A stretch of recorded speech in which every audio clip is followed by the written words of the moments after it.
बंद रहती है, कोई काम भी नहीं। मैं तो बोर हो जाती हूँ, क्या करूँ। तभी मीना की सहेली रीना उससे मिलने आती है। अरे मेरे घर का भी यही हाल है। बेटा ऑफिस और बहू कमरे में बंद, समय काटे नहीं कटता। लेकिन अब सच मानो तो वक्त ही नहीं है कि वक्त से रोटी भी खा लूं। अरे बहन, मुझे भी बता दे कौन सा जादू चलाया है। मैं भी अब जिंदगी के बचे कुचे दिन आराम से काट लूं। दीवारें देख देख कर तो बोर हो गई हूँ मैं। रीना मीना को एक स्मार्टफोन देती है। ये ले, ये है वो छड़ी जो जादू करती है। इसमें मैंने तेरा फेसबुक अकाउंट भी बनाया है, एंजल प्रिया के नाम से।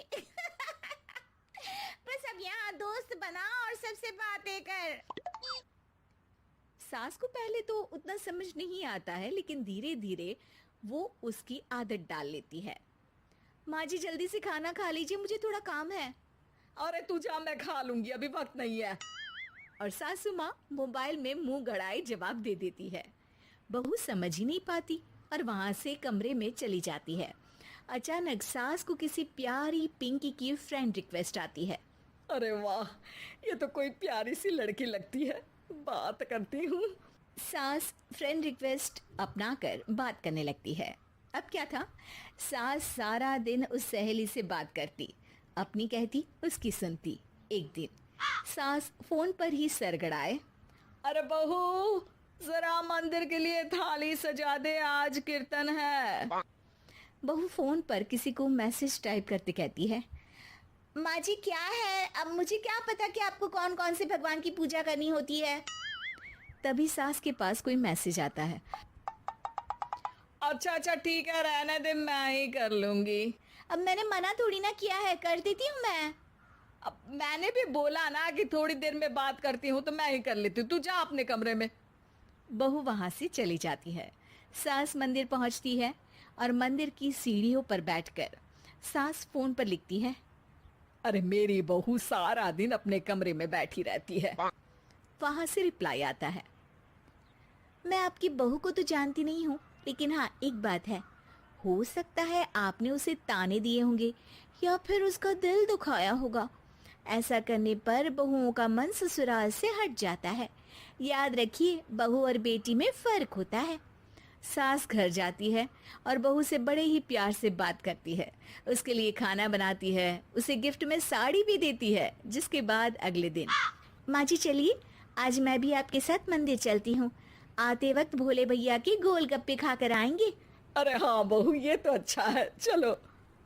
सास मन में सोचती है कि उसकी फेक बुक वाली दोस्त कितनी अच्छी है। उसके समझाने से उसे उसकी बहू वापस मिल गई। वो बहू को अपनी दोस्त के बारे में बताने का सोचती है, लेकिन फिर चुप हो जाती है। बहू फोन पर टाइप करती है। मेरी सास मुझे नौकरानी समझती है, एक गिलास पानी तक खुद नहीं लेती। मन तो करता है कि बोल दूं, मैं बहू हूँ, कोई नौकरानी नहीं। वहां से रिप्लाई आता है। देखो, तुम्हारी सास को तो मैं भी नहीं जानती, लेकिन वो बुजुर्ग होंगी। पूरा जीवन उन्होंने घर गृहस्थी चूल्हा चौका में निकाल दिया। और फिर तुम ये भी मत भूलो कि जिस पति पर तुमको इतना गर्व है, उसे भी शिक्षा उन्होंने ही दी है। तो जिसने तुम्हें इतना दिया, क्या तुम उनकी थोड़ी सी सेवा नहीं कर सकती? बहू भी अगले दिन से सास का सारा काम करती, उनके पैर दबाती, उनका ख्याल रखती, उनके साथ घूमने जाती। एक दिन सास, बहू ये लो मेरा हीरे का हार।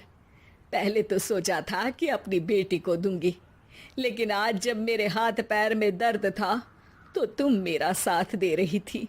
समय पर खाना पानी देकर तुमने ही मेरा बुढ़ापे में साथ दिया। उसके हिस्से का बहुत कुछ मैं उसे दे चुकी हूँ, लेकिन ये अब तेरा। बहू तो ये देखकर खुशी से उछल ही जाती है। वो सास को गले लगाकर कहती है। माँ जी, आप सच में बहुत अच्छी है। भला हो उस एंजल प्रिया का जिसने मुझे आपसे वापस मिलवा दिया, वरना मैं तो हमेशा आपको गलत ही समझती। मैं तो सोचती थी काश वो एंजल प्रिया मेरी सास होती। क्या नाम लिया बहू? एंजल प्रिया तेरी फेक बुक फ्रेंड है? हाँ माँ जी, वो बहुत अच्छी है। उन्होंने ही मुझे बताया कि सास की कीमत क्या होती है। अरे बहू, कहीं तू प्यारी पिंकी तो नहीं? जी माँ जी, मैं ही हूँ प्यारी पिंकी। क्यों? सास बहू को गले लगाकर कहती है। मैं भी यही सोचती थी कि काश प्यारी पिंकी मेरी बहू होती। शुक्रिया बहू। सासू माँ, शुक्रिया तो हम दोनों को फेसबुक और सोशल मीडिया का करना चाहिए, जिसने हम दोनों को एक दूसरे से दिल से मिला दिया। अब तक दोनों को समझ आ गया था कि जो खुशी वो बाहर ढूंढ रहे थे, सच में तो वो उनके घर में ही थी।